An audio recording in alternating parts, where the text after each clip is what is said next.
तो इलेक्ट्रोकेमिस्ट्री का पार्ट 2 है इलेक्ट्रोकेमिकल सेल। इलेक्ट्रोकेमिकल सेल दो तरह के हैं हमारे पास, एक होता है गैल्वेनिक सेल एंड दूसरा होता है electrolytic. Galvanic cell is also named as voltaic cell, Daniel cell. So these are the different name of the galvanic cell. Electrolytic cell में what is happening, यहाँ पे एक ही कंटेनर है which is filled with the electrolyte. Two electrodes we have connected with the battery. The plus one is considered as anode and minus considered as cathode. तो जो oxidation और reduction process होनी है वो इलेक्ट्रोलिटिक कंटेनर में ही हो जाएगी. And generally electrolytic container use होता है इंडस्ट्री में, जैसे एक्सट्रैक्शन ऑफ मेटल या इलेक्ट्रोप्लेटिंग वगैरह इन सब में. सो इलेक्ट्रोलिटिक सेल बेसिकली क्या कर रहा है, electrical energy change into the chemical energy. But galvanic cell उल्टा करता है, गैल्वेनिक सेल करता है chemical energy change into electrical energy. So now let's talk about the galvanic cell कि गैल्वेनिक सेल में वर्किंग किस तरह से है. So in galvanic cell you have a two different container which is filled with the electrolytes. Let's say यहाँ पर ZnSO4 filled है और यहाँ पर CuSO4 filled है. Connect with the salt bridge. Salt bridge एक U-tube है और यहाँ पे cotton plug से इसको hold किया गया है. These are the two electrodes which is connect with the galvanometer and voltmeter.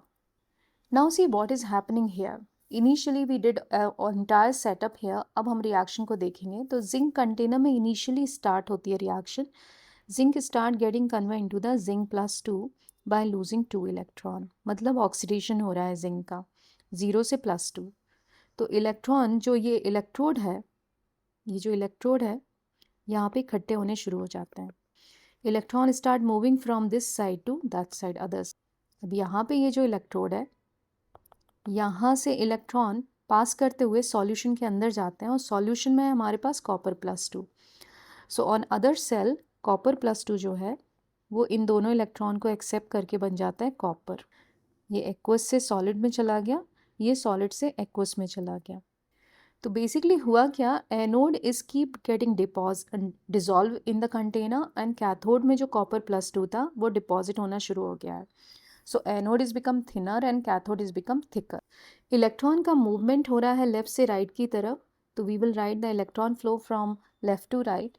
तो करंट का जो डायरेक्शन है वो अपोजिट हो जाएगा. अब इन जनरल एनोड पर होता है ऑक्सीडेशन, लेकिन यहाँ पे इलेक्ट्रॉन एक्यूमुलेटेड हो गए हैं तो इस पर माइनस साइन आ जाएगा और ये कहलाएगा anode, because on anode means always oxidation. यहाँ पे इलेक्ट्रॉन अंदर चले गए हैं तो इसके ऊपर प्लस साइन आ जाएगा और यहाँ पे सिंस रिडक्शन हो रहा है तो हम इसका नाम रख देंगे कैथोड. तो याद रखना साइन इलेक्ट्रोलिटिक कंटेनर जो था ये वाला, इसमें एनोड पॉजिटिव है और कैथोड नेगेटिव, जबकि यहाँ पे एनोड नेगेटिव है और कैथोड पॉजिटिव. ये चीज़ याद रखनी ज़रूरी है कि एनोड पर हमेशा ऑक्सीडेशन है और कैथोड पर रिडक्शन है. अब इस पूरी प्रोसेस में क्या हो रहा है कि जब जिंक यहाँ पे डिज़ोल्व हो रहा है तो जिंक का कॉन्सेंट्रेशन बढ़ता जा रहा है एंड सल्फेट का कॉन्सेंट्रेशन कम हो रहा है. और यहाँ पर से कॉपर डिपॉजिट हो रहा है तो सल्फेट का कॉन्सेंट्रेशन बढ़ता जा रहा है और कॉपर का कॉन्सेंट्रेशन कम हो रहा है. Now it's a time that salt bridge का काम शुरू होता है. सॉल्ट ब्रिज एक U-ट्यूब है जो एक जेल फॉर्म में स्ट्रैंग इलेक्ट्रोलाइट को फिल्ड किए हैं. तो इसमें मोस्ट कॉमन इलेक्ट्रोलाइट जैसे KCl हो सकते हैं, KNO3 हो सकते हैं, अमोनियम नाइट्रेट हो सकता है. ये इस तरह के हमें स्ट्रॉन्ग इलेक्ट्रोलाइट जेल अगर these are filled here. Cotton plug है तो ये इसमें मिक्स नहीं होंगे, लेकिन इलेक्ट्रॉन की एक्सचेंज से जो यहाँ पे +2 का चार्ज बढ़ रहा था उसको न्यूट्रल करेंगे. सिमिलरली यहाँ पर भी सल्फेट का चार्ज बढ़ रहा है तो उसको न्यूट्रल करेंगे. तो फॉर एग्जांपल कि जैसे KCl है, यहाँ पे जिंक बढ़ रहा है तो Cl- start moving this side and the Cl plus start moving this side. और इनकी जो वेलोसिटी है जब K+ और Cl- की, the velocity should be same. अगर वेलोसिटी डिफर रहेगी तो जो न्यूट्रलाइजेशन का टाइम है वो डिफरेंट हो जाएगा और जिससे सेल काम करना बंद कर देगा. तो अगर तुम सॉल्ट ब्रिज को नहीं लगा रहे हो तो सेल का जो पोटेंशियल है जो यहाँ पे डेवलप होगा इन दोनों की एनर्जी डिफरेंस से, तो जिंक और कॉपर कपल में अराउंड 1.1 पोटेंशियल डेवलप होता है.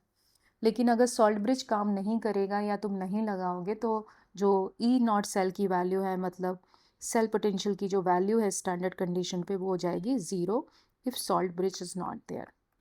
तो ये पॉइंट जानना बहुत ज़रूरी है, और अगर सॉल्ट ब्रिज ठीक से काम नहीं करेगा तो भी ये सेल काम करना बंद कर देगा।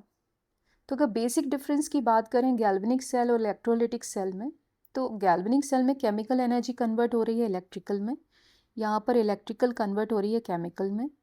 यहाँ पर एनोड पॉजिटिव है और कैथोड नेगेटिव, यहाँ पे एनोड नेगेटिव है और कैथोड पॉजिटिव है। यहाँ पे 2 डिफरेंट कंटेनर यूज़ कर रहे हैं, सॉल्ट ब्रिज यूज़ कर रहे हैं, यहाँ पे हम एक ही कंटेनर में रिएक्शन ख़त्म कर रहे हैं।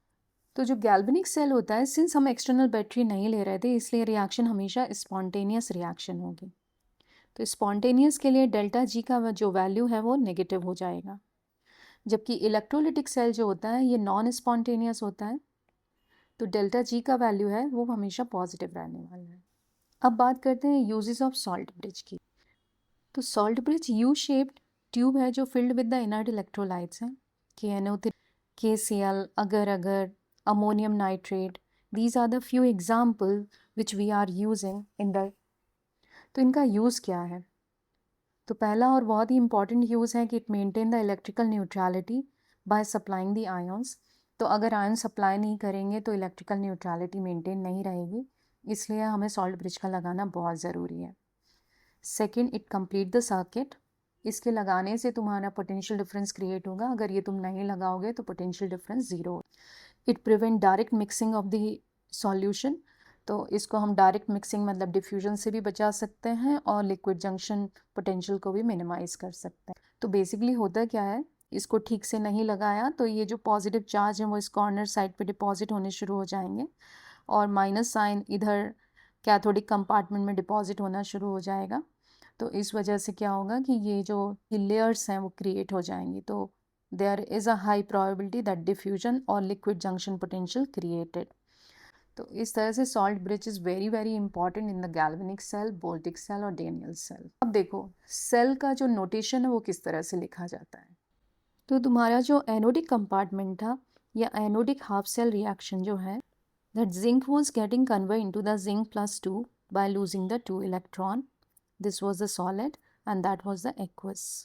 जबकि जो कैथोडिक हाफ सेल है, copper plus 2 is gaining the 2 electron and convert into the copper solid.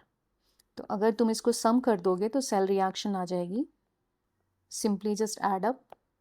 तो सेल रिएक्शन आ जाती है हमारे पास zinc solid, copper plus 2 aqueous convert into the zinc plus 2 aqueous and the copper solid.